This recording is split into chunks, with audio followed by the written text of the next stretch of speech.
Great, thanks, Owen. Good evening and welcome to the October meeting of the Northborough Conservation Commission. My name is Greg Young. I'm the chair of the commission. And this open meeting of the Northborough Conservation Commission is being conducted remotely, consistent with Governor Healy's executive order of March 29th, 2023, an act relative to extending certain COVID-19 measures adopted during the state of emergency. All members of the Northborough Conservation Commission are allowed and encouraged to participate remotely. The order allows the Northborough Conservation Commission to meet entirely remotely, so long as reasonable public access is afforded so that the public can follow along with the deliberations of the meeting. The public is encouraged to follow along using the posted agenda unless the chair notes otherwise. Members of the public who wish to view the live stream of this meeting may do so by going to Northborough Remote Meetings on YouTube by the link listed on the agenda. Ensuring public access does not ensure public participation unless such participation is required by law. This meeting will feature public comment. Members, when I call your name, please respond in the affirmative. Dan Clark. Here. Justin Dufresne. Here. Diane Gouldner. Here. Very good. Todd Helwig. Oh, Todd's got his hand raised.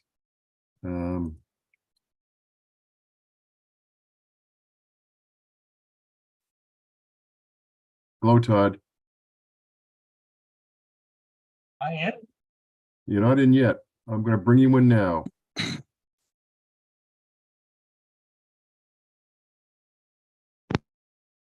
Okay, he's rejoining us.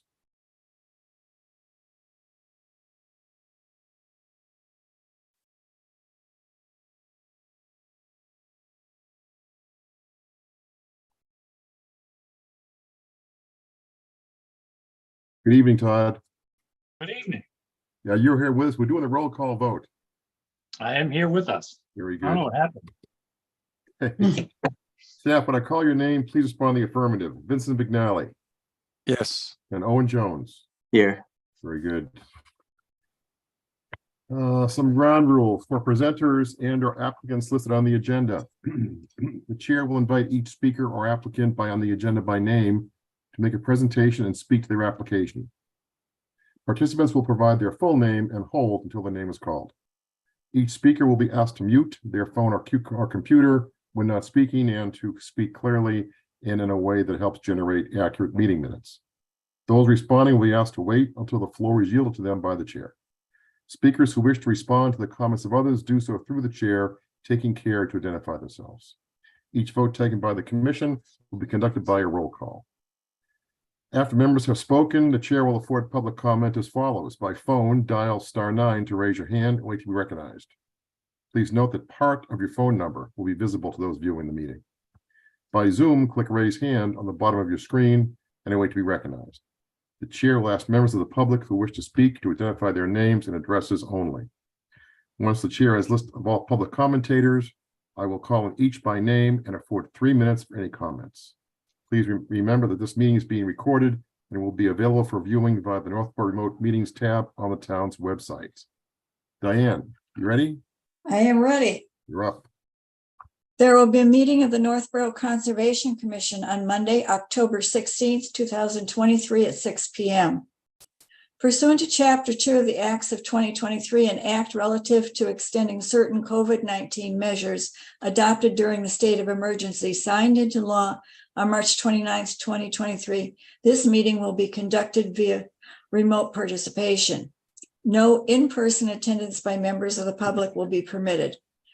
To participate in the public comment portion of this public hearing, go to the Northborough Remote Meetings YouTube channel or the town website for Zoom information. The meeting will include the following hearings pursuant to Mass General Laws, Chapter 131, Section 40, the Massachusetts Wetlands Protection Act, the Northborough Wetlands Protection Bylaw, and or the Northborough Stormwater Management and Land Disturbance Bylaw. An application or notice of intent at 15 Prospect Street, map 2, parcel 61, owned by Stephen and Kayla White, to replace an existing 3-bedroom house and raise a shed within the 100-foot wetland buffer zone.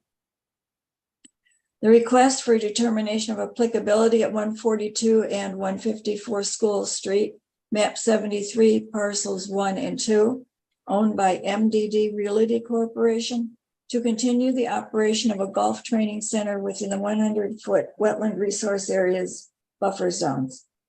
And lastly, application for a notice of intent at 86 Ridge Road, map 72, parcel 23, owned by Win-Win Capital Investments LLC, to replace an existing failed septic system within the 100-foot wetland buffer zones.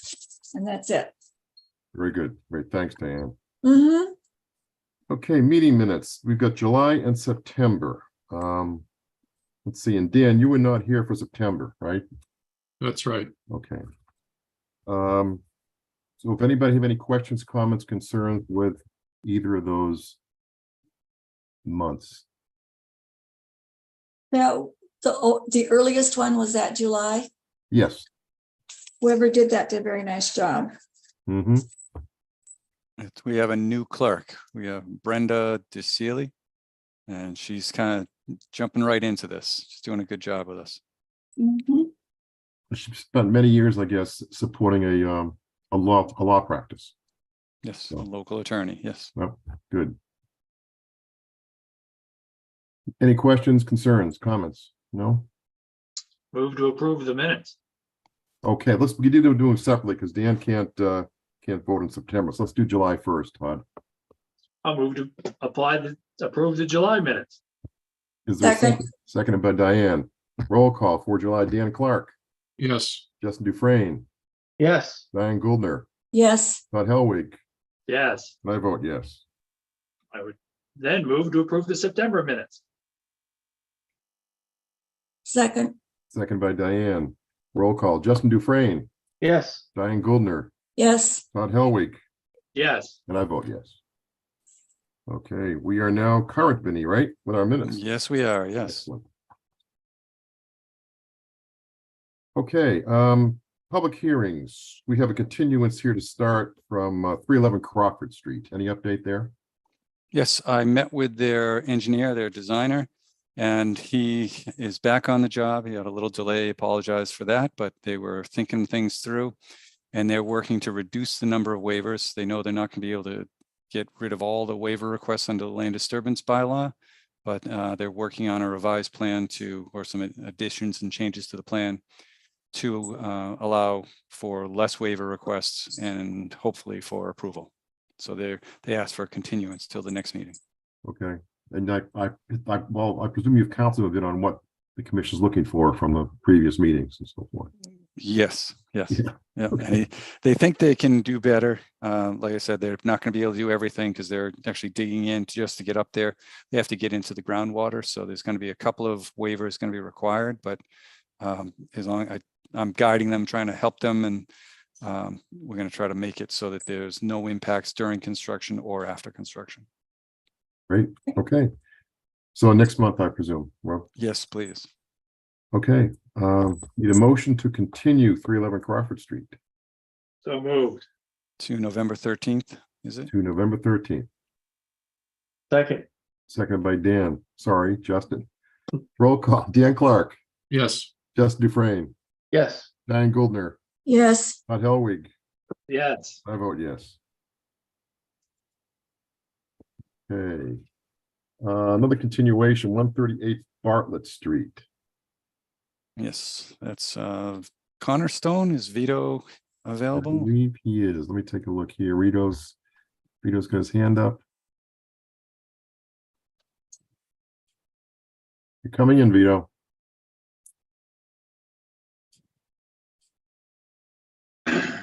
Now, Dan, did you have a chance to view the minutes or see the meeting from last month?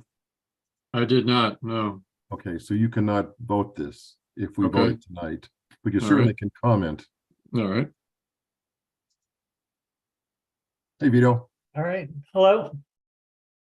All right. All right, continuation from last month, I believe. Yes, Yep. it is. You want Right. to do the presentation, Vito? Sure. So Vito Colonna, Cornerstone Engineering. Let me just get the screen going. So this is a septic repair at on Bartlett Street on the corner. I think most of you are familiar with town, know this house as you drive by. Bartlett Pond is right behind down in that area. So it's a two components to this NOI. I'll switch over to the plan now. So essentially what we have is this Bartlett Pond. This is that existing house right here you're just looking at. And out in front of the house, they have a cesspool. And then out to the back of the house, they also have a second cesspool. This cesspool in the back, it's well into groundwater. We had groundwater at about 12 inches, 18 inches back in the backyard. And that cesspool is down, right into the groundwater, which is why it failed. The front one, I think, might have passed, but if you have a failure in one, it all fails. So we have Bartlett Pond here with a little fringe of wetlands that pokes up into the backyard.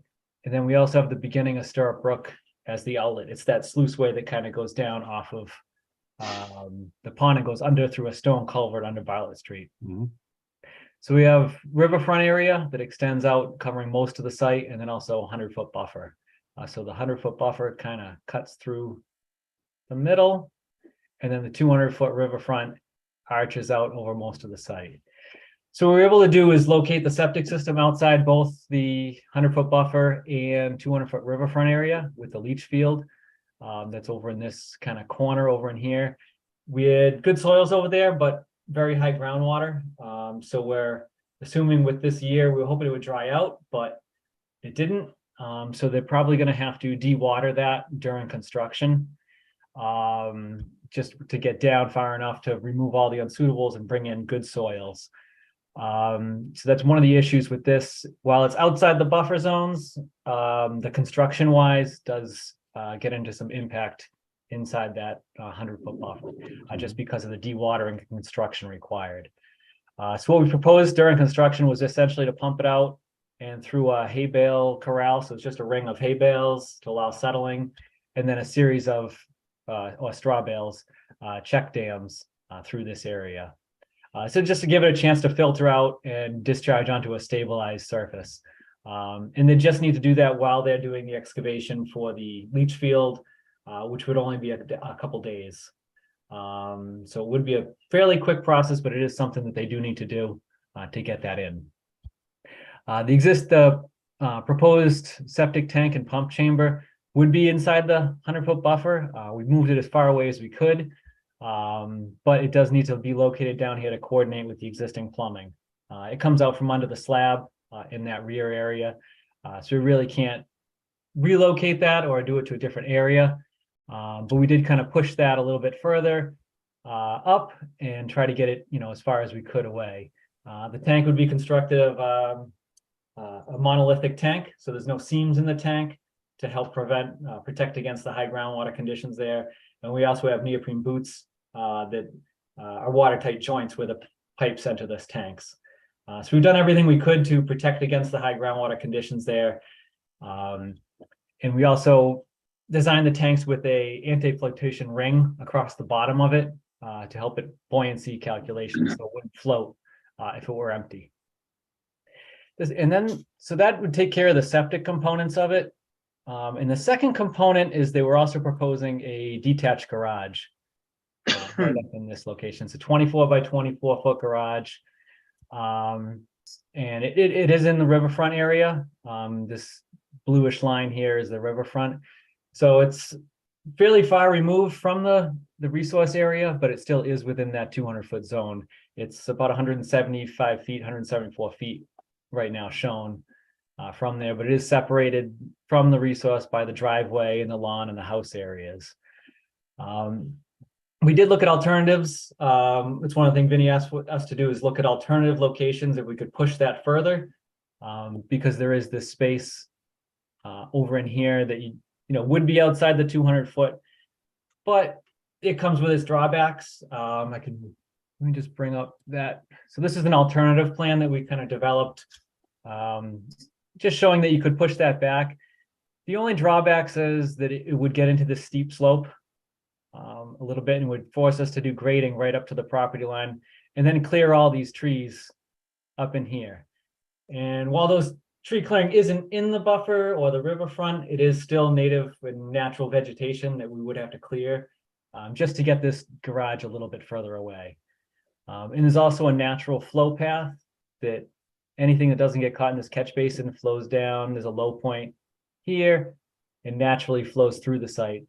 Putting it here would block off that natural flow path and would have to kind of force it around and through the back, not creating a very good drainage situation there.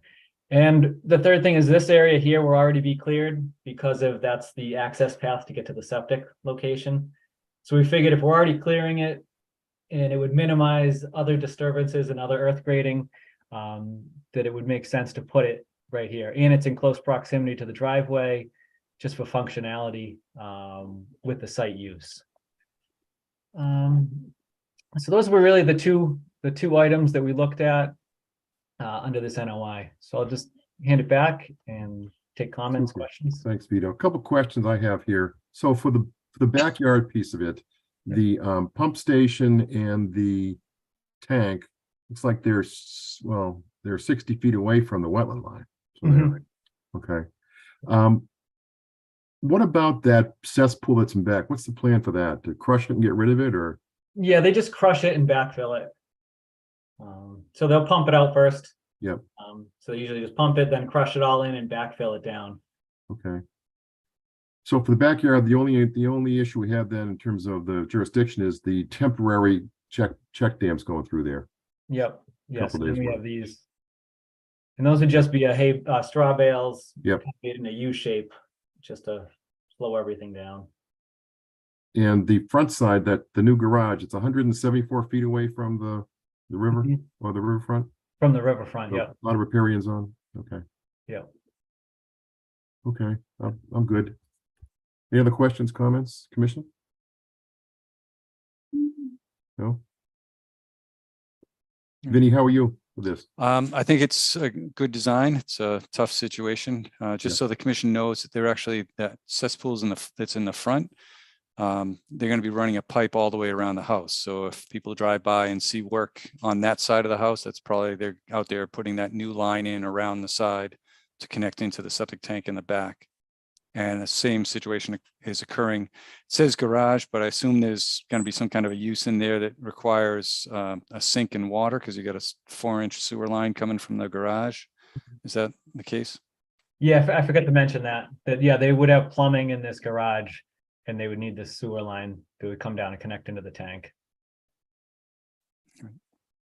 So hang on a second. I guess I do have a question. So the front, that front one is staying online? They'd abandoned that one too. Oh. So essentially what they'd end up doing is cutting into this pipe. So there's an existing line coming from the house out there, out to the pit. So they'd cut that line and route it around to the back. And the same thing, they'd pump that one, collapse it in and compact it with fill, and get rid of that one in the front too. Oh, I see. The sewer line from the house goes out the front and around the back. Yeah, there's two. Yeah, so the proposed will link them all together into one. So right I now see. they have two cesspools, one on the front, one on the back. I see. Okay. So we're trying to link them all into one common system. Got it. You good, Dan? Yep. Okay. Let me see if we have any public questions or comments here. I got a hand up, and Ann Beckstrom. Ann, I'm going to bring you into the meeting as a panelist.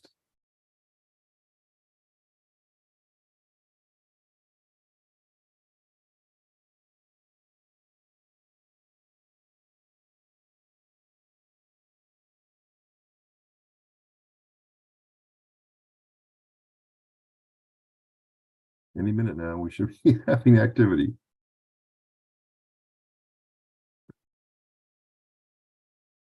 Looks like she's on mute. Yep, yes, and you're muted.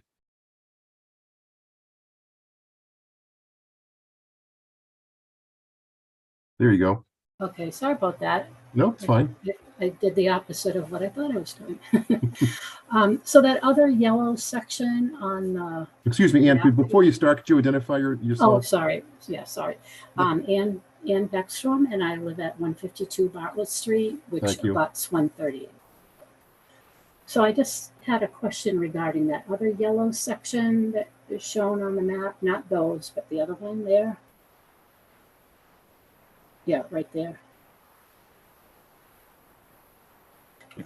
That's Vito, you want to answer the that? leaching area. Okay, right? that's the leach field for the septic system. So that remains in place. Is that existing? Nope, that would be proposed. So they're gonna Okay. replace the cesspools here with a new leach field out here. And does that go into that berm area? Are you having to dig into the berm area to? Yeah, so it kind of just abuts up to that berm, so it would be more of a filled system. So the berm would come down and then bump out over the leach field. So it's up against the side of that berm. But it's not something we have to dig into the berm. We're not cutting away, we're actually gonna fill right there. Okay. And the groundwater there is, It's pretty high. I think we had it, I have the test pits on here somewhere. Yeah, 20 inches, 26 inches, the groundwater in those two, in the leach field. okay. So it's, So- it's fairly shallow right So are there. there any negative impacts of putting a leach field in an area that has such? Not necessarily, just because we would have to fill it up. So the leach field has to be at least 4 feet, 4 feet or 5 feet above groundwater. So in this case, we have really good soil, so it has to be actually 5 feet above water. So we're gonna bring in fill to bring that system up and get that. I separation. see. Okay. Yeah. Okay. All right. Thank you. That answer your question? Yeah, I think so. And I guess when we are talking about the garage, we're talking about the positioning of it closer to the driveway rather than further away from the driveway, which would be then closer to our property. And then if that were to happen, just wondering how close that actually is. How Yeah, close it is to the so, property yeah, line? where this option would, it's not the preferred option, would actually like to be the other one. Right. So this is about 25 to 30 feet. I don't have an exact dimension on that. And then this one would put it about 50 feet Okay. Yeah. away. Yeah. So if we look at the, let's see, the street view, proposed it wants to be right here. Okay. And then that other option would put it back into this hill. in the Right. back Right. there, which- And you'd have to take all those trees down, which Right. wouldn't Yep. be the greatest. So, okay, hopefully everyone's okay with your preferred plan. Okay, thank you. Okay, Vito, what's going to be the deciding factor between proposed and alternative for the garage? Well, we like this one. It's So this was on the commissioning. proposed plan. We just did the alternative, Vinny asked for alternative analysis, which Okay, you have to do anytime you do work in the Okay. river area. Right. It will justify the location that is the best, and it appears, and it sounds like the commission, I agree that what they're proposing is the best. It's not really deep into the 200-foot zone, and there's a lot more alteration on the alternative, even though it's outside of the buffer zone. It's altered buffer zone right now, or altered riverfront area. So okay, great. I think what they're proposing is the best opportunities here. Okay. I don't see any more hands up. Peter, just a quick question. No thought about that garage just kind of at the back end of the driveway there and kind of closer to the house. Does it have like garage doors on it or anywhere? I'm just wondering if we're gonna get at some point kind of somebody come in for an extension off the driveway to kind of get into the garage or something if we don't place it there now. Yeah, we asked him that because it kind of made sense just to come straight in. And he didn't want it there. He wanted, I think this is going to be more of just kind of Like a storage. barn. Yeah. And he was unsure if he was actually gonna build it, but he wanted to ask for it while he went through the process anyway. So the septic's really the key item he needs, and this was kind of his next possibility. So he looked at it here and he thought it might have been like too close with the pool and maybe not work with the house, and he thought it would just be nice to have it off to the side a little bit. I think it's more of a storage barnish shed garage. I don't think it's necessary, to pull the cars in every day. Okay. All right. Any more comments, questions? All right, then we can move ahead here. We need a motion to close the hearing. Vinny, before we do move ahead, any other last comments from you? No, I think this Okay. is good. I think we're ready to go. And just the idea of that was a question that I had in my mind that I asked Vito about also the shed or the garage being there, and you've got the big utility pole and a guy wire right in front of it. And they said that's what they want, and Yep. we'll see what happens in the future. Okay. Move to Okay. close the hearing. Is there a second?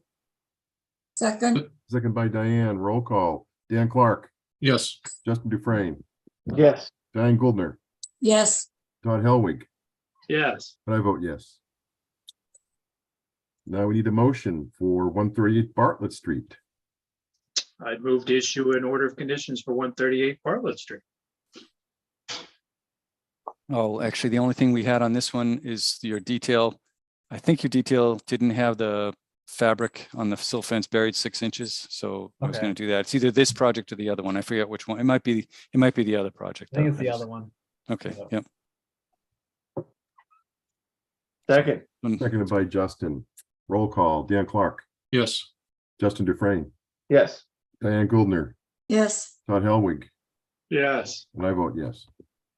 And just to note that one, Yeah. Dan is not allowed to vote on it, though. Oh, he okay. did. Well, we remove that vote. So we just Take do it that on back. the We'll minutes. take it back. Rescind the vote. Still had the majority, but just so the clerk knows to not add that in. We don't need an appeal on that minor thing. Where's my gavel? I don't see a gavel. Okay. No special conditions you can think of, Vinny, on this? No, it's all our standard conditions. Do you believe we actually had signs added to the plan on one of the drafts?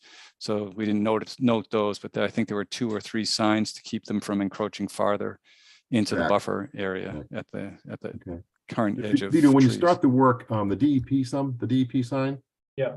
make sure it's visible. where Okay. you're having- It's gonna be visible, it's a visible location, so Yeah. Not tucked around it. you Side got of the a tree. lot of traffic back there. so. Mm. All right, good. Very good. Thank you. All right. Thank you.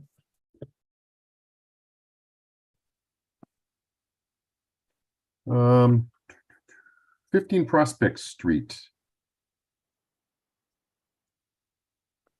Okay, that would be, what's his name? We went out and met there, Greg. Yeah, we met Yeah, Glenn Kravosky. Len Kravosky. Is he there?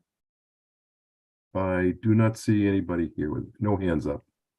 Okay, well, they had asked for a continuance because they're revising their design to add some wetland replication and some buffer zone replication. So they had asked for a continuance anyway. I thought we might have opened it and explained it, but I think that'll wait to the next meeting if they're not here.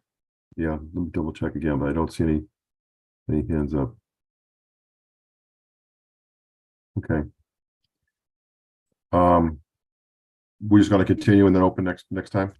Well, I guess you've got the meeting opened already. It's been advertised, so now we're just going to vote to continue Right. the hearing. Okay, so it's opened. Yes. Okay. Need a motion to continue the 15 Prospect Street NOI. so moved. Second by Justin. Dan Clark, yes, Justin Dufresne, Yes. Diane Goldner, yes, Todd Helwig, Yes, and I vote yes. Continued.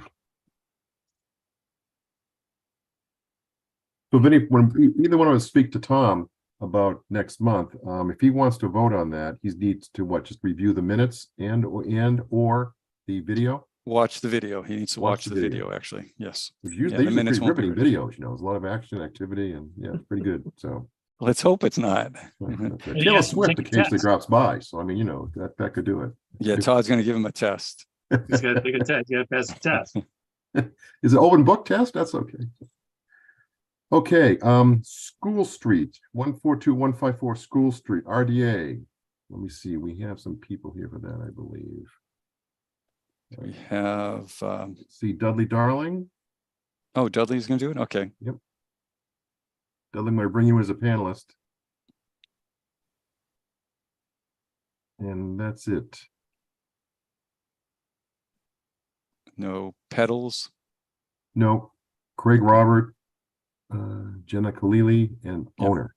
Yep, I think they're abutters, I think. So they'll Okay. they may have All right. questions, or I think they're just trying to see what's going on. Could be. Okey-doke. There's a lot of interest in this one.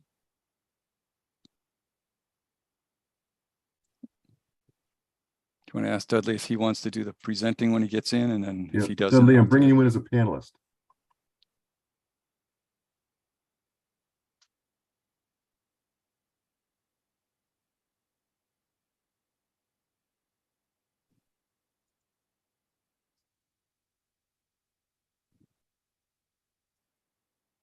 Just waiting for the system to do its thing.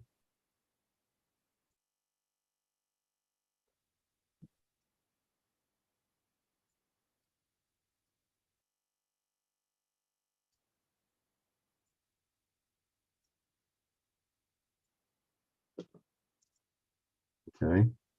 He's going to rejoin us as a panelist.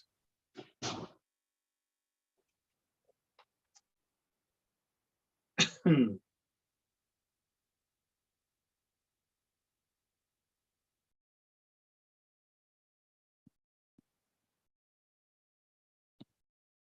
Dudley, can you hear us? You there?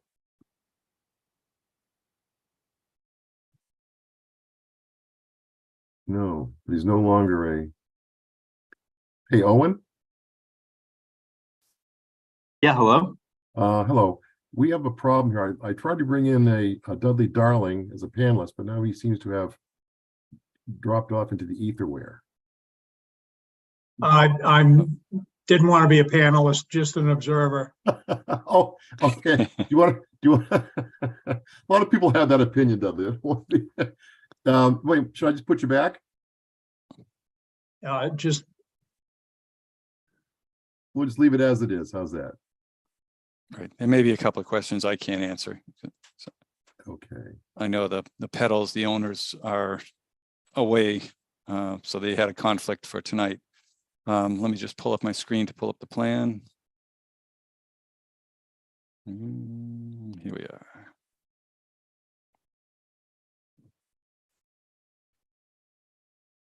Okay, so I think, can you see this screen with green in the center here? Yep. Or off to the right? And this big parcel in orange, I think it is 142, and in blue is 154. They're combined now to just show the property that is the town golf, or the golf learning center, Mhm. or golf training center, I guess is what it's called. And this whole effort started when I got a call about some work being done on the back edge. This is a pond, an irrigation pond that's out there. And there was some tree cutting being done on the dike that stabilizes that pond.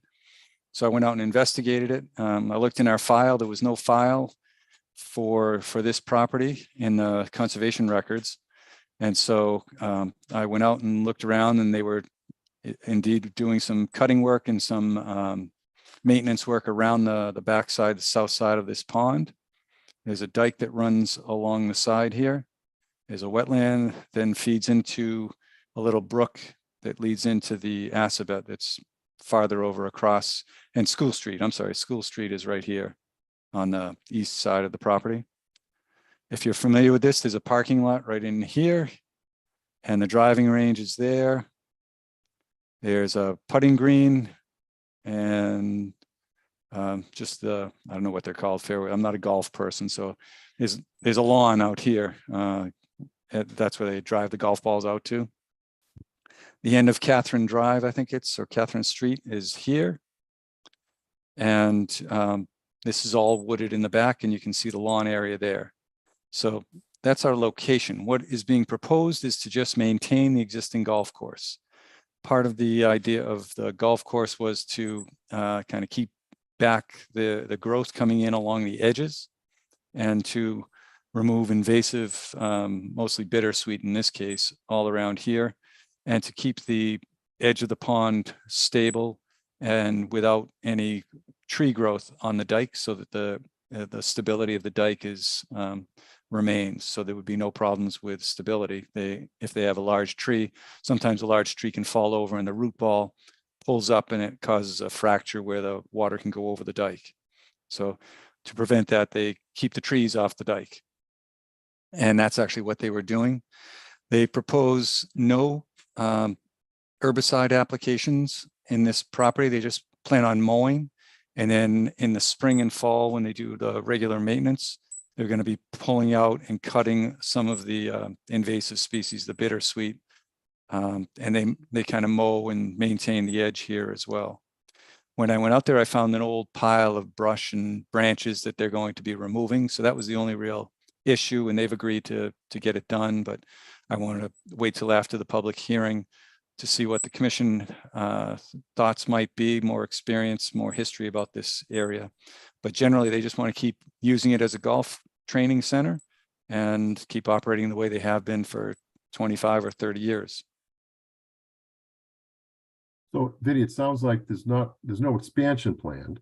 No expansion, it- no buildings. It's really, you're putting a baseline together here to have a file, something to file about. It's okay.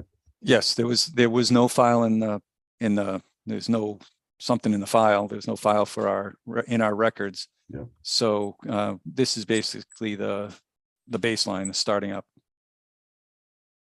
Okay. All right. Deli, is there anything you want to add to what Vinny has said, or are you good with that? I'm good with that. Okay. And this is an RDA we're looking at, right? Yeah. Any questions by the commission or comments, concerns? And actually, I think there's another photo before this. Yeah, this is Okay. it's a little harder to see where things Yeah. are, but once you have the idea, it's the same image. And oh no, that's Joseph on there, Right, and Catherine's Catherine on is there, here. yeah. So Joseph and Catherine. And the actual wetland line is this red line that runs along. It's kind of a steep slope, so it's pretty obvious for a wetland edge. And it comes around like that. And it's at the a few feet, 5 feet maybe beyond their limit of alterations. So they're not in any wetlands for this. Okay. Questions, comments?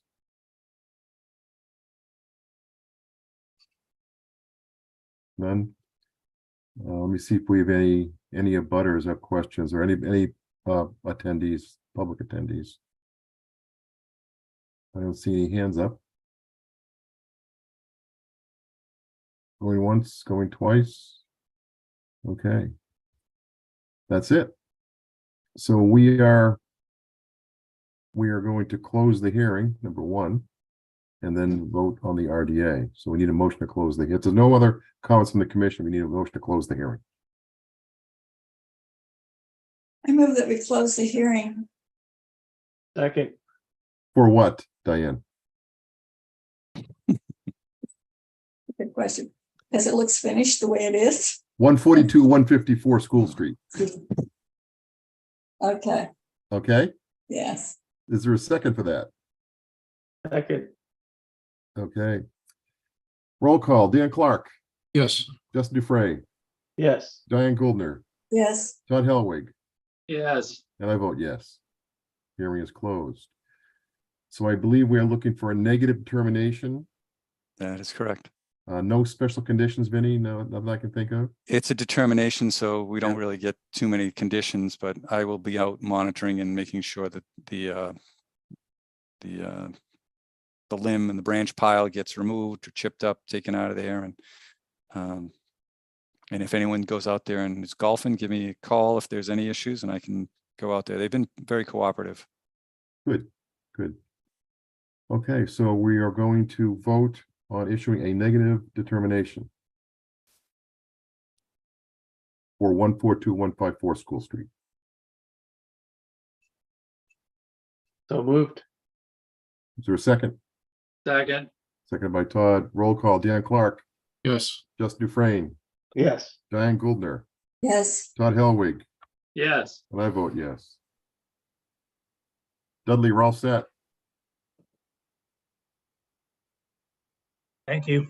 Okay, thank you. All right. 86 Ridge Road, NOI. That is We have no Vito. DP number for this one yet, Vinny. No, I have not gotten a DEP number. So we really can't, we can't close the hearing. Is Vito's back? Yep, I'm back. Okay, One thing, Vinny, I don't know if you have a copy of this plan. I can't find it on my laptop at home. But yeah, we don't have a DEP file number on this, so I figured we wouldn't be able to close tonight. But we could still go through it. Hopefully, I don't know if you have the, I have it. Just Okay. pulling it up perfect. Thank you. just in case.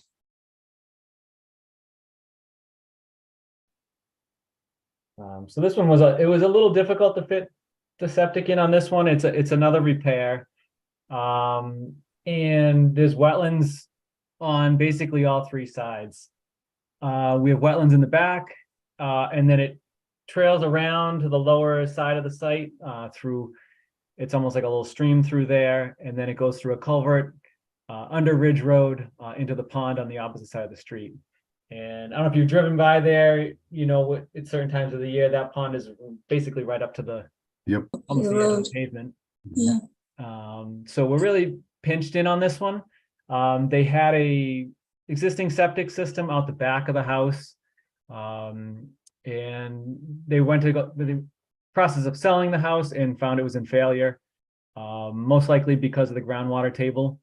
We found very shallow groundwater on this. It basically coincides with all the wetlands right around the site. We did have good soils. It was very sandy, so we had a good perk rate. It's just the fact that it had really high groundwater.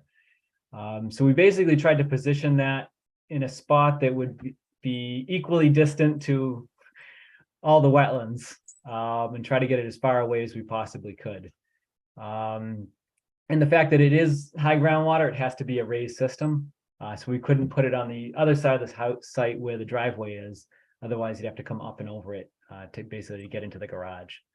So it is a mounded system. So we're trying to blend it in, but it is, you know, kind of going to stick out in the middle of the lawn. But it is kind of all we can do to keep those separations. So we're at least 50 feet from all the wetlands on all directions.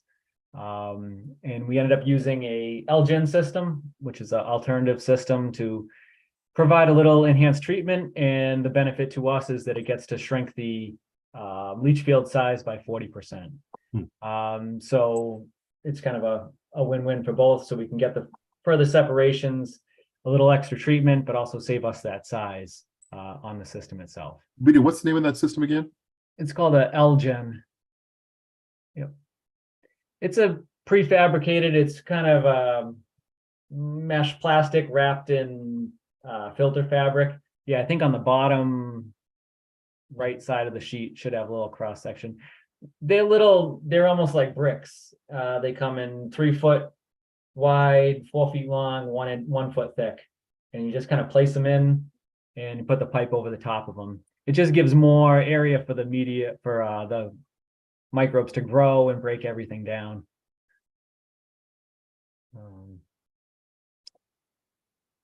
Yeah, so it's something, you know, it's just an alternative system. It's all approved through DEP for those uses. Yep. I think that's all we have on that. Unfortunately, we don't have the DEP number. That's the only thing we're missing. You didn't have any options where you could go. No, we didn't really. So we kind of just picked right in the center of that, center of all the wetland buffer zones. Have you been in front of the Board of Health? Not yet. I know we have to go there, or we need relief from them on those. I talked to Kristen when we were out on site, and she agreed there was really nothing else we could do. So I don't see it really changing any through Board of Health, but we do have to go through that. We haven't gotten approval through them yet.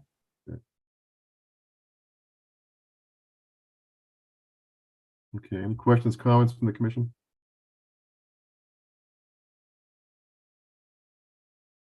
Okay, then we'll see you again next month, I guess, Vito. Yep. Yep. Yeah, Let me see and the if we have local, any- I'm sorry. And the local bylaw, just to add in, our local bylaw requires a 50-foot setback, but that's for new construction. It Yeah. allows a reduction to 50 feet for a leaching area in a repair. Yeah. Sorry to interrupt, but Okay, No, I don't see any public hands up. All right, so we will see you, well, we need to a vote to continue, I guess, Vinnie, right? yes, Yeah, motion to continue 86 Ridge Road. Second, Seconded by Diane. Dan Clark, Yes, Justin Dufrain, Yes. Diane Goldner, yes. Todd Helwig, Yep. and I vote yes. All right. Well, thank you. I'll see you next meeting. Thanks, thanks, All right. Vito. Thank you, Vito. Okay. That is the majority of the items. We have some updates here, right, Vinnie? COC request? Yep, Dennis Circle. Yes, 26 Dennis Circle. All right, let me pull that up. This was one from 2004, I think. And they, the request at the time was to install a utility electrical line runs, this is the driveway coming up to 26 Dennis. There's a stream, downstream is going this way. Upstream is there, nice little frog pond or frog wet area there and here with the stone lining. This is a discharge from Dennis Circle coming in and discharging to the wetland here. What was proposed was a power line coming right up the side of the driveway. It was put in 15 years ago and it's still being maintained, still working, and everything looks good. They're selling the house, so that's why they requested the COC. It was found by the attorneys during the sale. Is that a culvert underneath the road or is that those two Under the separate drives driveway. along? Yep, It is it's a a culvert. culvert under the driveway. Okay. You're good, I'm good. Yep. Any questions from the commission? Okay. Need a motion for 26 Dennis Circle to issue a COC. So moved. Second, Seconded by Diane. Roll call. Dan Clark, yes, Justin Dufrain, Yes. Diane Goldner, yes. Todd Helwig. Yes. I vote yes. Okay. No violations. That's good that we're aware of. Right. Um, They're out there. they're happening as we speak, Todd. That's we know it's going on. So, informal discussion. We've got a few of them here. Bartlett Street, the ARHS athletic fields, I believe it's known as the Gonkplex. What? I think it's the Gonkplex. Complex. Sure. Okay. All right, I've got that one. You got that? Yep, I just gotta get the right Um, screens I here. don't see any hands up. No Martino or anybody? No, I see no hands up. Nope. Okay. Well, the situation is on the high school athletic field program. They had a land disturbance permit that you folks approved and issued. Mhm. And the image here is that they did some work on the stadium field, they call it, down here where the bleachers are going to be going, down in this area lower left in the picture. And then this was I think this was the practice field that they are redoing with turf, and it's already redone. The turf looks really nice. And when they came before the commission, they, under the land disturbance permit, they have to explain what they're doing with the fill and any material being brought in, the staging. And they had designed and planned this to be the material that was in this practice field and in the stadium field was all going to be removed and hauled off site. When they were out there, they started pulling up the material and decided that they were going to keep it on site for certain reasons. And they have more material now that they needed to do something with. And it's being put into they call it the javelin field in the back area here with I think it's a hammer throwing cage back there. Mhm. And this is a lacrosse wall that they're putting in as well.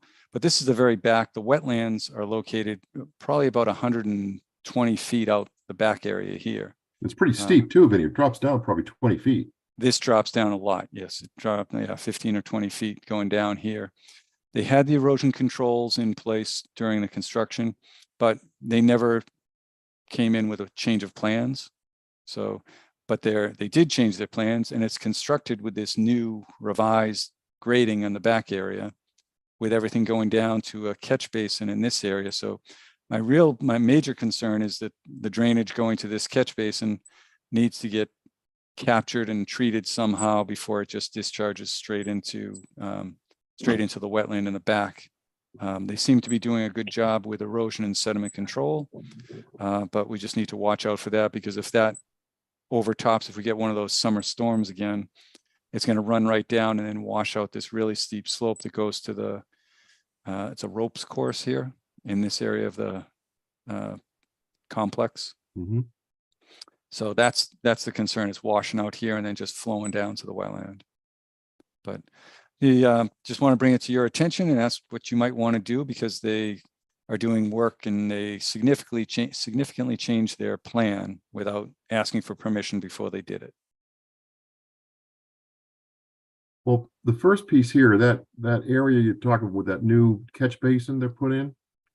Yep. You want some sort of treatment for that, correct? Which is not there now.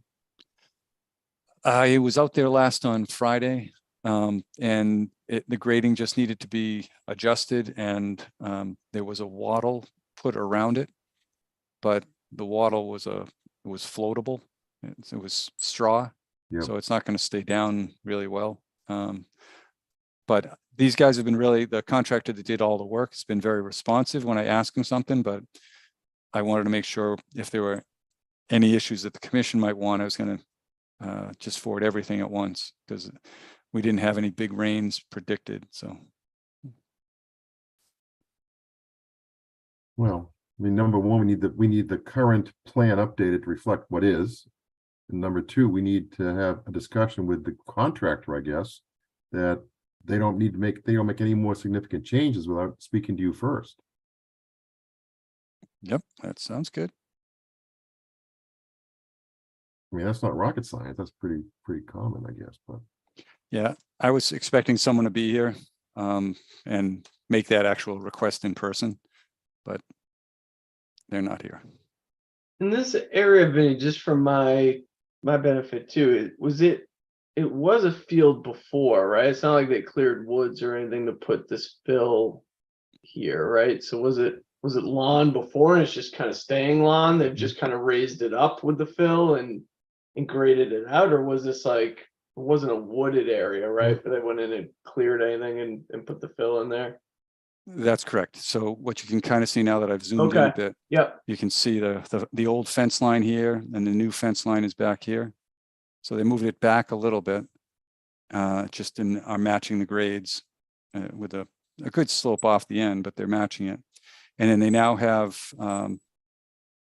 a center line going diagonally across and sloping down on both sides.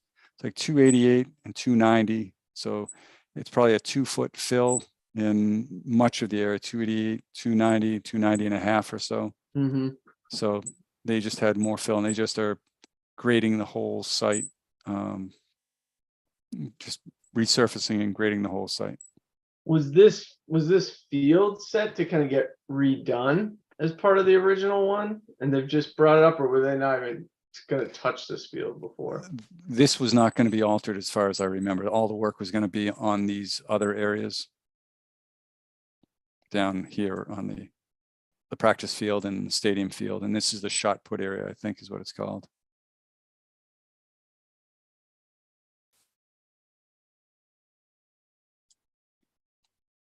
So they've expanded their area of alteration. Mm-hmm. But again, I'm not sure. It's a town project. They decided it was saving money, I guess, or would save money to not haul the material off, and they just used it on site. I'm not sure if this area was. But this isn't a wetlands issue. This is just the land. Land disturbance. Correct. Yeah. Land So land disturbance. disturbance. Right. That's, Yeah. yep, So they're that's not why. actually- they're not disturbing anything more. They're just changing the nature of the disturbance somewhat. Well, they're disturbing more because they weren't proposing to alter this field area. So it's Oh, more okay. disturbance, So there's but it's more. not anything that's not, it wouldn't, it would probably have gotten permitted if they asked for it. It wouldn't have made a big difference in what was going on because they have put in the perimeter sediment controls and they hydroseeded this area. Actually, when Greg and I were out there last Wednesday, they were hydroseeding it. So I think it's stable. It's just the fact that it's a change of plans.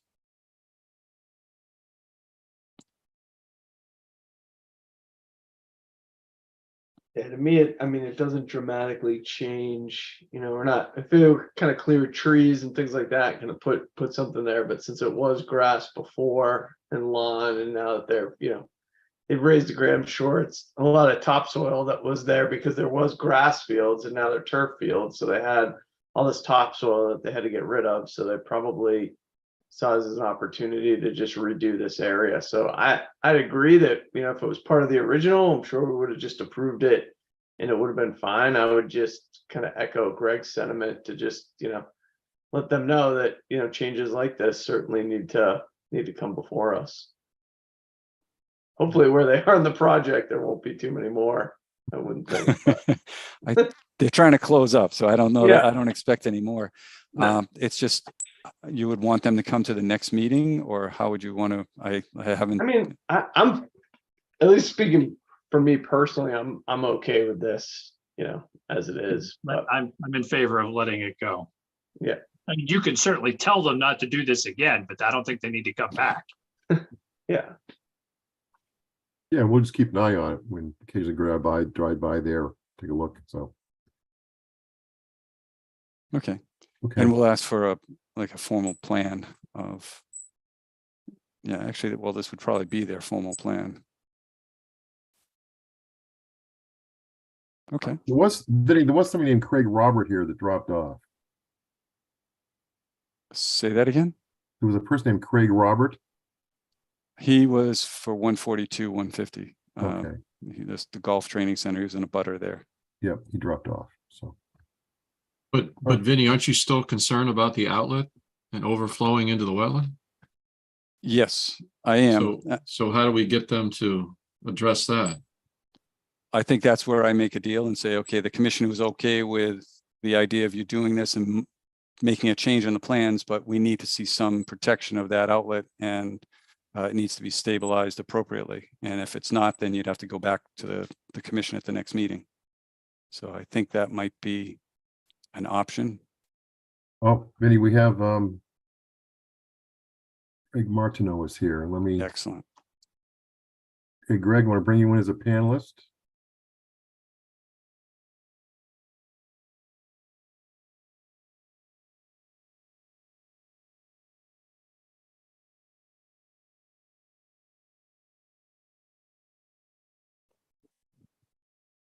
Any minute now.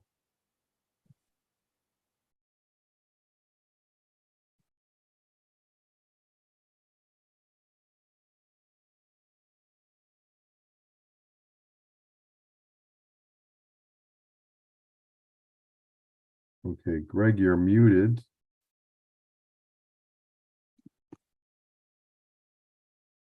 Can you hear me? Yes, can you hear me? I can hear, can't see you. We can hear you. Yes. So I apologize. Here. Excellent. I did not receive an invite to the meeting. Can I bring you in as a panelist? Sure.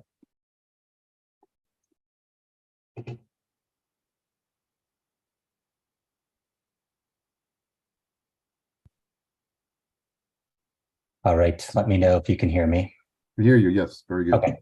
So thank you. And Now. I apologize for not joining the meeting earlier. I didn't realize that I received an invite to the meeting. I actually looked at the agenda this morning and noticed that under the violators, Algonquin Regional High School was listed. So I definitely was watching. That's a rather harsh term. It's in the informal discussion. The violators are down below. Oh, sorry.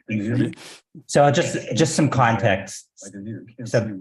So some just context. Yep. I apologize. I did not receive an invite to the meeting. Sure. Greg, can you shut off your voice or put in on a headset? You'd have to mute your screen. All right. Let me know if you can hear me. Hear you. Very good. Okay. So thank you. And Lost him. Gone. We were going to do what he wanted anyway.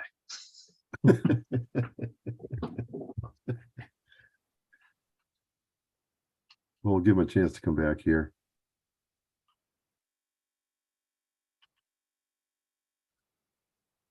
So Vinny, you talked to the contractor about that, the basin, which wants something more robust. Yeah, I have to go out there and look at it. It may have already been done. The Yeah. contractors on this site, they have done a really good job, but I have not had time to get out there. So we were moving right along in the meeting, and I was addressing a lot of that other stuff, and I didn't get out to this site. Yeah. I don't see Greg rejoining yet.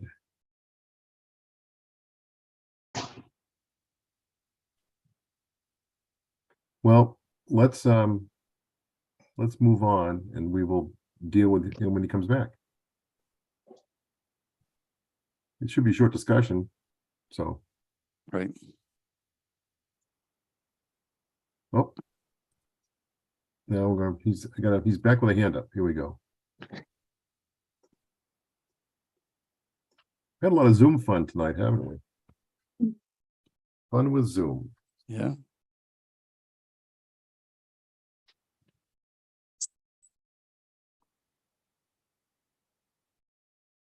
so Hey, Greg, can you hear us? yes, and can you hear me? Hopefully not Yeah. twice. Yes.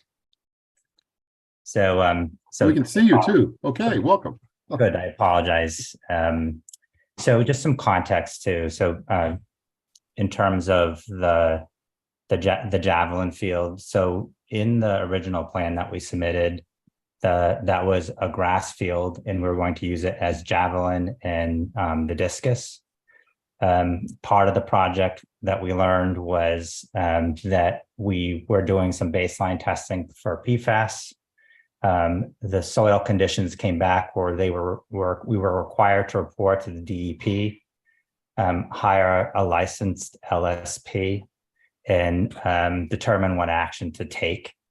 So we had many meetings with LSP and the DEP, and basically the DEP recommended two options: to keep the PFAS soil on the contaminated on the site, on the construction site, or dispose of it as hazardous material.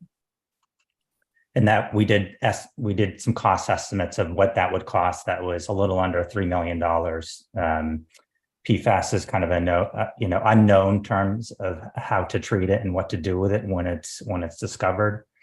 So the contractor and the architect and the project manager developed a plan to keep the soil on site and raise the Javelin field up, and that is what you are seeing. So that was the design or site plan change. We did also do a risk assessment. I believe I gave that to Vinny, and I'm sure you have that as well in your file. So I just wanted to give some context, and I want to do everything I can to make it right by the commission board. So I'd be happy to answer any questions. Okay, good. I don't know if you heard the first part of the meeting, but we were talking about ongoing actions, and one of them is to Vinny, he has a concern about a certain new catch basin and capturing flow. Make sure that that's mitigated somehow. Yep. But he feels the contract's been pretty responsive so far to him. So yeah, we'd be happy to implement any recommendations Vinny has and the commission board has. Great. Any questions that we have, Mr. Martineau here? No. A lot of shaking heads. That's a good thing. Okay, so I think Vinny, I think we're good, Greg. Vinny's gonna talk to the contractor, continue that conversation. I think the key for me is that if they make any more changes, they gotta let us know ahead of time. Yeah, no, absolutely. That's the key, so. Okay, anything else? All right. Vinny? Well, thank you. And thank you, Vinny. Yeah, I'm planning on coming out there tomorrow, probably late morning or so, and see what's what. And because I'm sure they've done something. I think I talked to them last Thursday or Friday. And usually those guys at White have been pretty responsive, so. Yeah, I'm just and gonna check it. the project manager's on site on Tuesday, so perfect. Okay. Did I read that they're practicing now on the turf? They had the. Yeah, first so the practice? multi-purpose field opened this past Tuesday. So the boys soccer, girls field hockey, and girls soccer all had games last week. So it was a important milestone. It was great Sure. to see the kids out on the fields. Sure. Good deal. The Gauntplex lives, okay? Yes, yes. All Very right. Well, good. thank you very much. Thanks for joining. All right. Have a good night. You too. Thank you. Okay. Edmund Hill Conservation Area. What's going on there, Vinny? We're actually making progress. I've got a contract. Well, actually, I've had a couple of contracts that we need to get before our town administrator. The prior interim town administrator wanted a certain kind of contract, certain format, and the new interim administrator has a different format. So I just got the revised proposal from the contractor today and have to review it, but she said she's tried to incorporate everything from the newest version into the contract. So I'm hoping in the next week we'll be able to get this active and moving. She's excited to get out there and start looking at the specifics of the site. And I had a meeting I attended the Trails Committee, Northborough Trails Committee, and there were concerns and there were questions that I couldn't answer. So I contacted the forester, and she's willing and interested in attending their meeting in November. I think it's November 20th. And with the Trails Committee, she's going to do like an overview of forestry. I'm not sure if it's going to be the good, bad, and the ugly. I think she's going to keep it to the good. And she knows that there has been some bad and ugly in the local region that she doesn't want to use as the example. She's got some highlights and examples of good projects, and she's going to make the presentation for that and respond to any questions. And she has much more knowledge and experience than I do. So I was not comfortable making the decisions and comments. So now we have someone capable of doing that, and she's going to come to the meeting. And I want to invite any, as long as we don't have a quorum, any other members of the commission to attend that meeting with the Trails Committee if they're interested.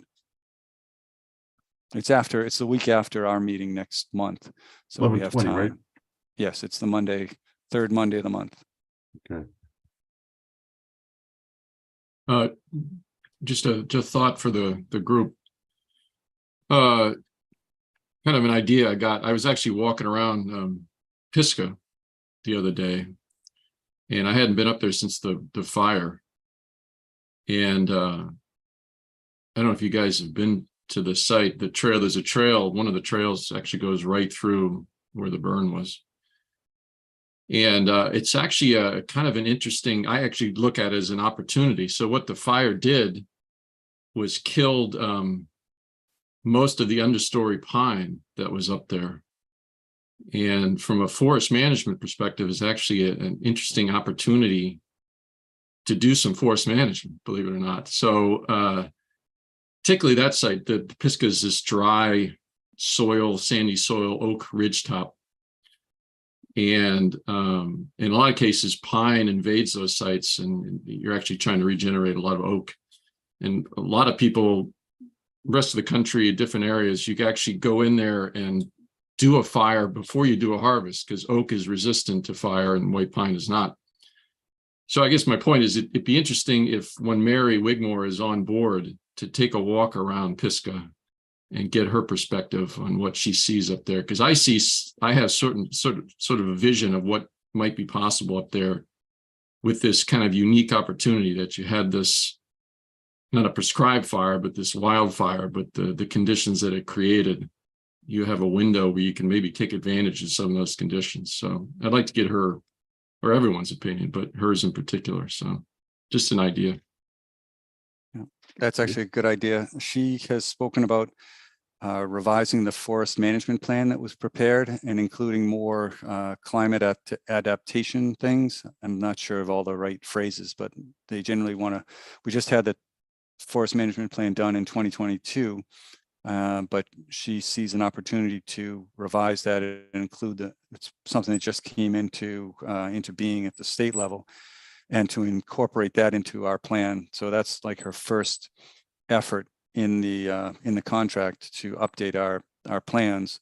And then from there, or part of that is to go out to Mount Pisgah as well as Edmund Hill and evaluate things. And if there's an evaluation that's like positive, I mean, I don't have the background, so your idea is probably something that she'll be able to consider.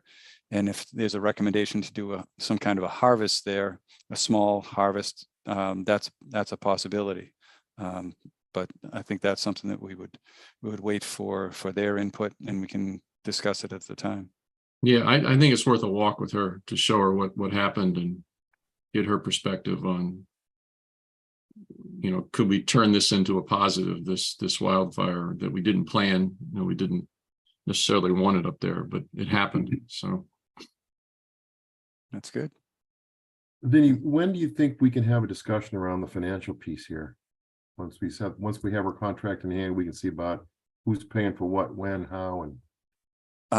I'm working on that.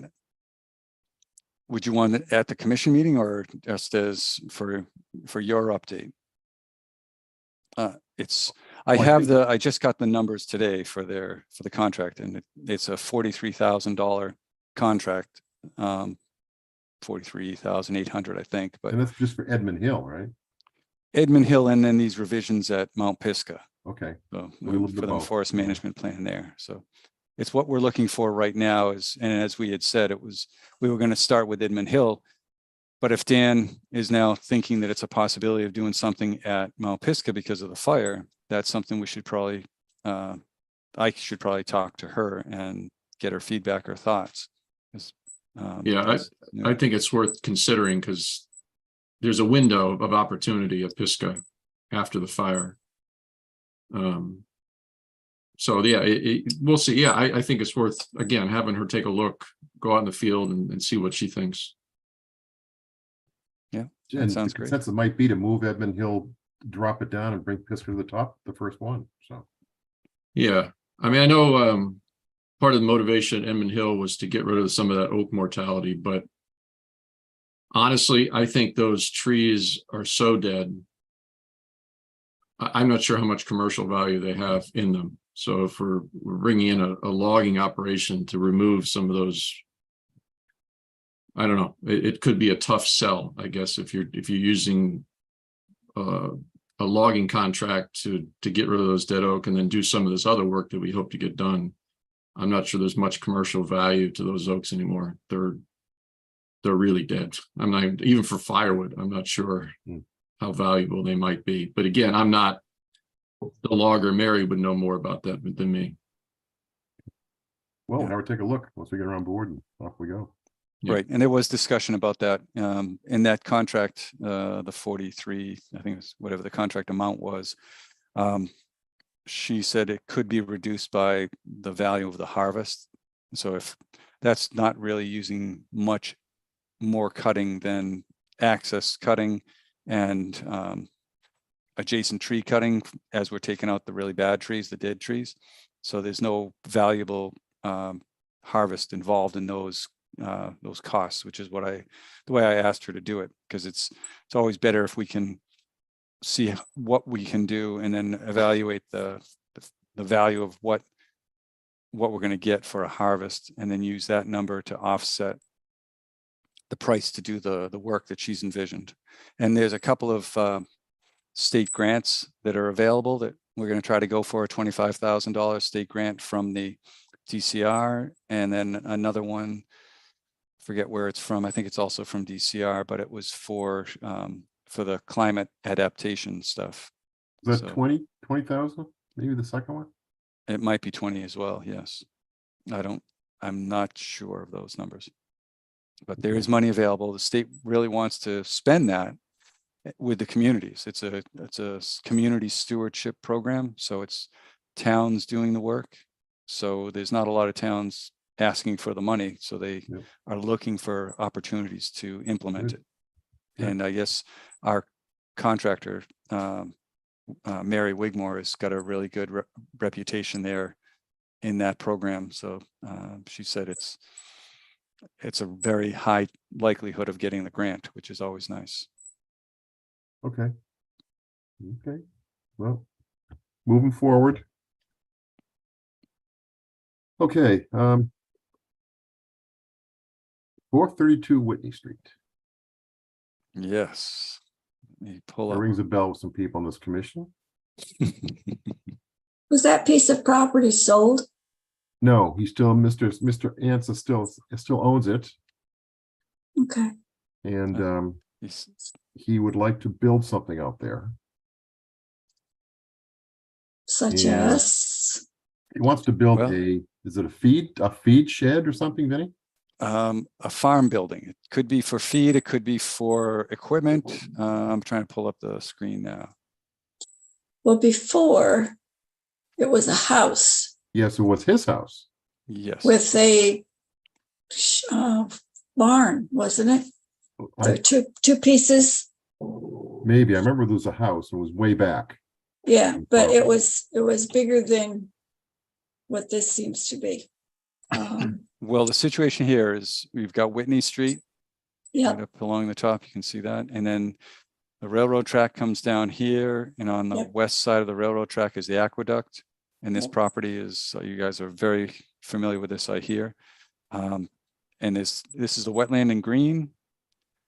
The contours are in here, and the access comes in right through here, and it comes down and goes right by this pinch point there.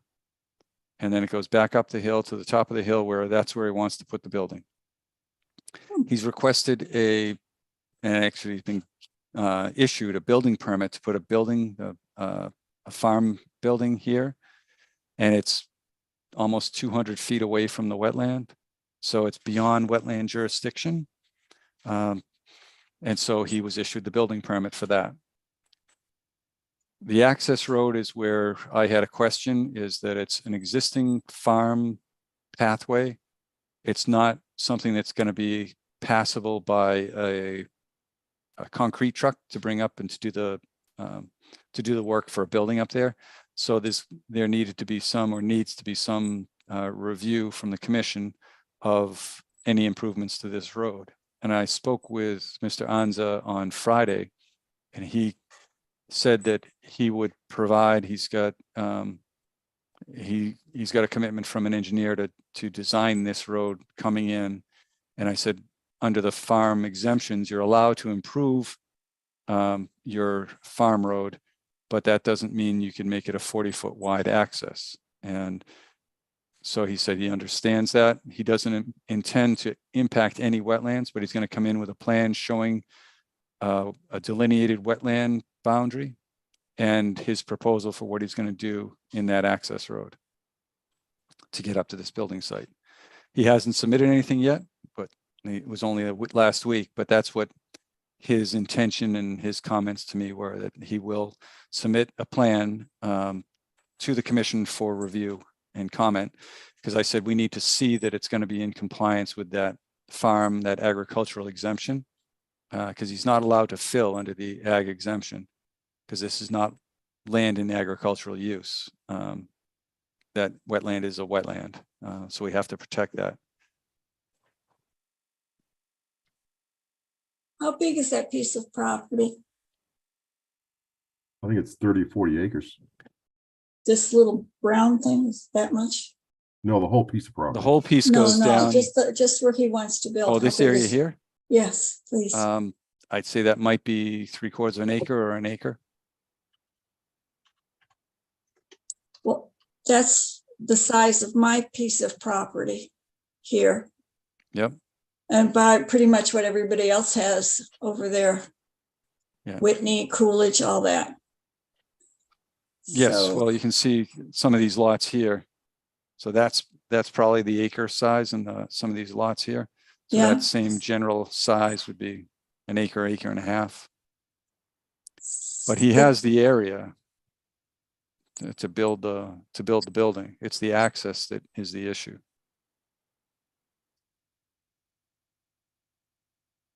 What do you, I see what you're saying about the access, but what do you envision the access should look like? Well, Diane, I think that you walked the property before, right? Yep, Okay. I believe most of the filling that he did was what is going to be the access road. He did a lot of filling with various materials alongside that piece there by the pinch point and in front of it and behind it. And that is why the cease and desist was issued, so that no more work would be done inside the buffer zones. Inside mhm. the no build, no, the old numbers, but that was the original reason for the C and D. Is that still in effect? Yes. Yeah. Yes, that is it's still in effect. It says he can't continue to do any filling or alteration of that area. I need to figure out where that area is, because the cease and desist is particular. Let me pull that one up too. So how could he improve this cart road with that in effect? Well, this is the cease and desist. Did it come up on your screen too? Yes. Yeah. Mhm. So this is the order of cease and desist work, and it was done in May of 2020. And this is what is kind of alleged from observations, but what it actually says is the cart path area work must cease until you receive a negative determination or an order of conditions from the commission. And he's saying that he's going to submit Oh, I see. information for that. Gotcha. Okay.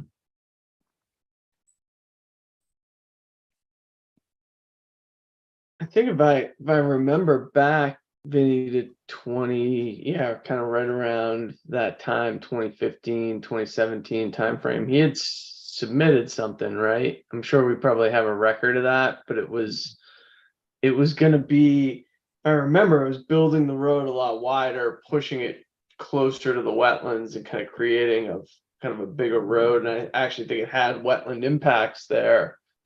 And maybe it was just filed as an RDA or something. And I think at the time we were saying, well, if you're going to impact the wetlands and do things, like it needs to be an NOI, it can't just be an RDA. And there's a lot of back and forth. And then there's still, I think there's work happening at the time out there while we were doing it. And then, everything kind of stopped. I mean, from what I know, and just driving by there a lot too, it seemed like after our meeting and after we talked about it, there wasn't a whole lot of work that continued on it after that. So Right. It's kind of, I think, dusting off some of that information and kind of seeing where we were at that time. And hopefully if he gets an engineered plan and it has a delineation on it, something that we can actually look at and review and, feel comfortable with, then things kind of move from there, right? Yes, that's what my hope is. And I'm counting on you folks for the memories, because the file, it's probably a 2 foot, 3 foot deep file of information. And I went through it. I found an old 2012 notice of intent that was denied for doing some work similar to this. And then I saw some activity in 2016, but there was no formal application there. And then in 2019 and 2020 was when the filling occurred. And I was under the impression that there is an access road, where is it here? That comes down in through here, and it went down and it went through what is currently a wetland, because there are 2 culverts under, like, in this wetland area. And that was his old access path. He does not want to use that one, but he says he legally can. We didn't go there, but it's an existing access that he uses for his agricultural operations. So he's saying that's his legal pathway, but he doesn't want the nightmare of going through the wetlands either. It's more expensive and it's more work. he would prefer to go around this edge here. And what I've told him is, I think is my interpretation of the ag is under the agricultural exemption, if he does not significantly enlarge it and stays out of the wetland areas, out of the actual wetland, then he would be in compliance with the agricultural exemption standards. But So has we don't this know. ever been resolved in terms of the litigation? Because I mean, we keep calling it agricultural exemption, but I don't know that that's ever been finally determined that that's what he has. Yes, I spoke with Attorney Dineski Yeah. on Friday, and he said it's been determined. This property is in Chapter 61A, so it's an agricultural property, this one and the property across the street. So according to Attorney Dineski, it meets the agricultural exemption, and it appears to be the case from my view as well. Like the other farms in town, even though the main operation is on one side of the road, like at Davidian Farms or at what's the one, Barbarians, he's got most of his operations, the buildings and all that on one side of the street, and then on the other he's got fields, and it's all one farm. Yeah, but that problem is that's not what Anza's doing. I don't know what Ants is doing. He said that he's had animals out here grazing. He's planted pumpkins out in the back area here, Find out about it. He and could I be don't doing have any of consulting it. enrichment. We have no idea what he's planning to do, and I doubt it's to feed ducks. I can totally agree with that. Yes.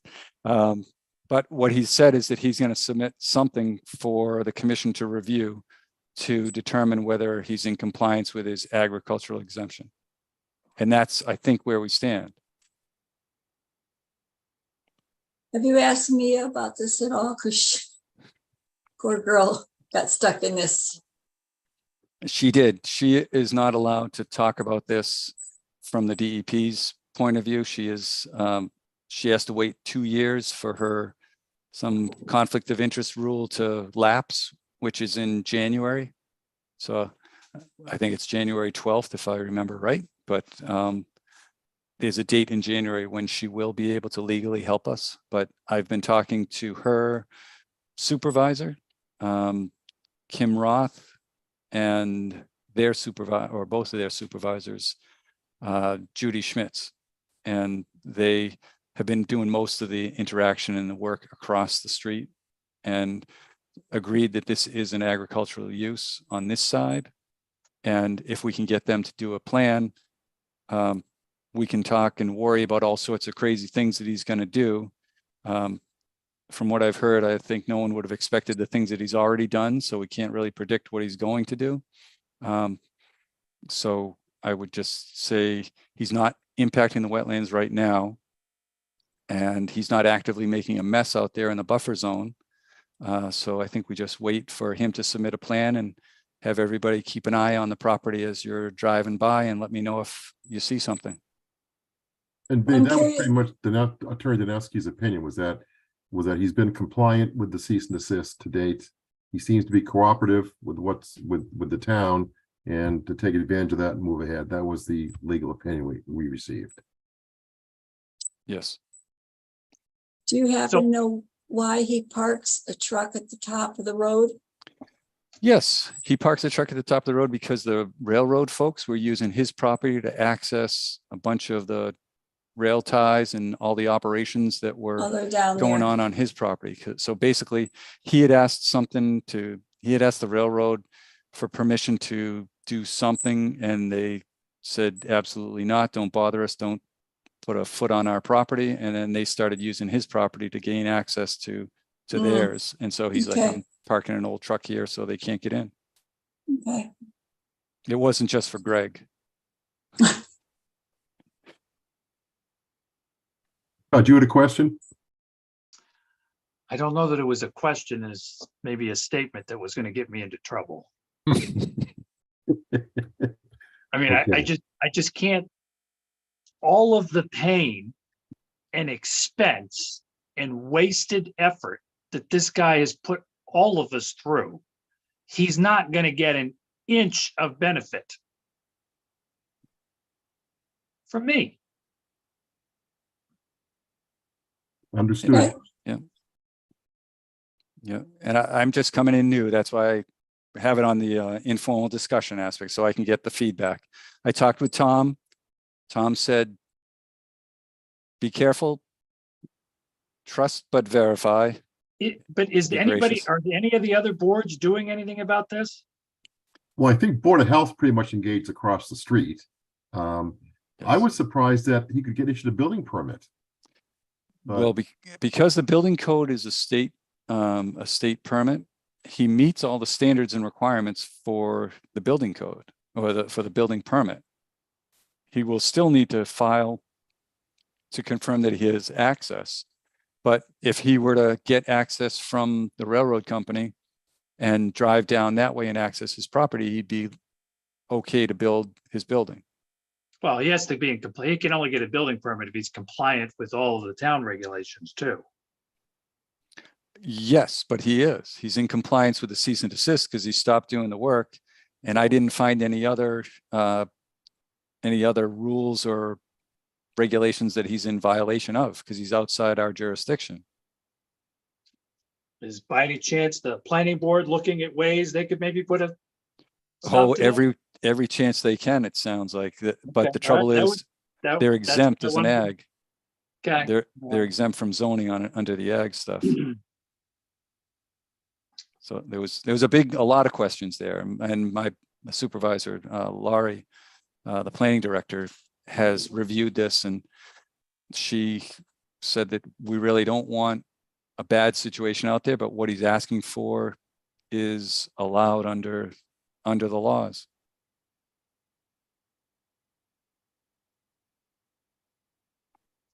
anyway, that's where we are.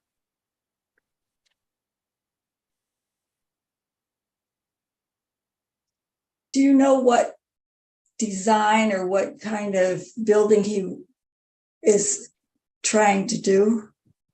Yes, Yeah. it's a prefab metal building. I think it's 30 by 60, concrete slab, metal sides, metal walls, and truss roofing is what I had seen. There's 2 garage doors, I think, on it, 1 pedestrian door. And this is pretty much as I remember. So it's not a straight wooden building. He's going with metal. Yes, yep, it's prefab metal.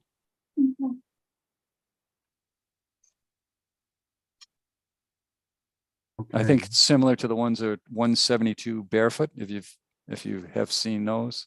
They just went in. I was out doing some drainage inspections out there. Same type of building. Across from, what's the mountain there? Iron Mountain. Iron Mountain, yep. Isn't that mess Is that what? with all the rocks and that? Yeah, the that one. building? That one, Yes, yes, behind the rocks, the building's there. yes, Yep. yes. Okay, Vinny, as this moves forward, when we see a plan, we probably want to schedule a site walk. Sure. Yep. So.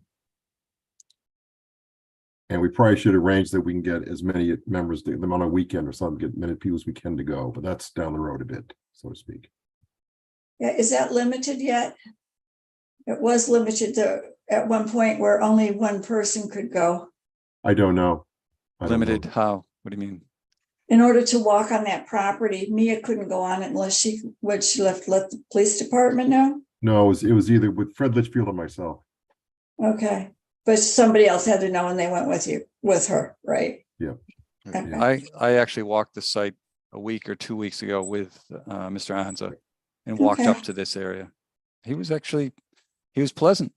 It was, Well, that's good. That's Right. good. All right. Informal discussion. So that's another thing that's on the radar screen. yes. Thanks for your input.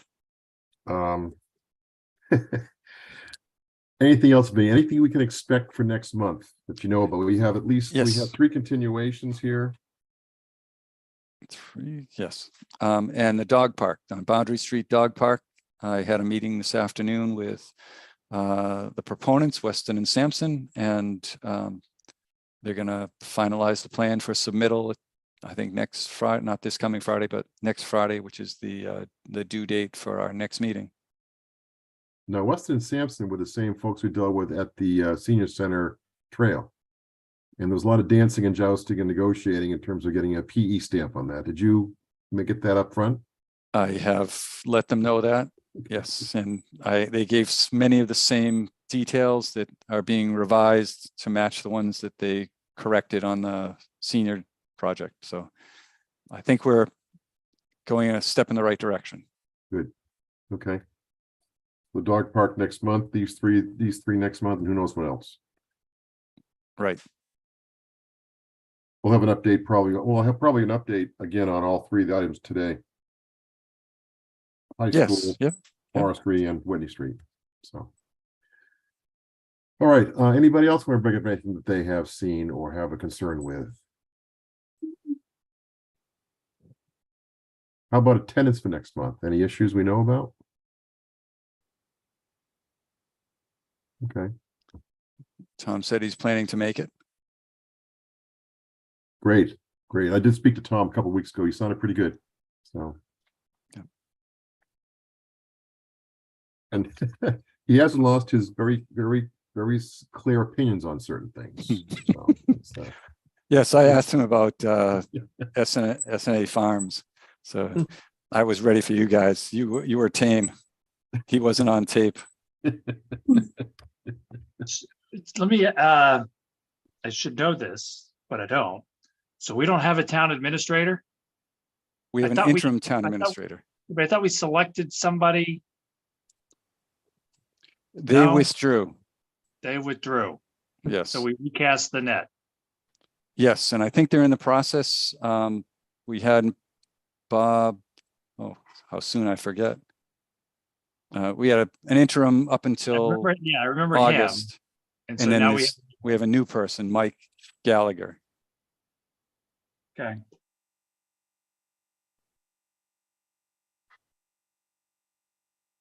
okay. Anything else? Otherwise, we will close up shop for the night.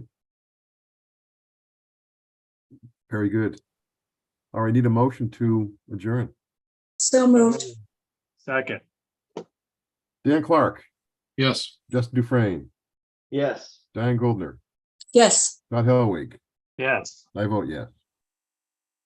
All right, folks, have a good week or two or three. Don't lose any sleep over any of our informal discussion items. And we will talk to you very soon. Oh, and thank you for your support again. Yes, thank you. Good night. Night, everyone. Good. Night. Bye, everyone.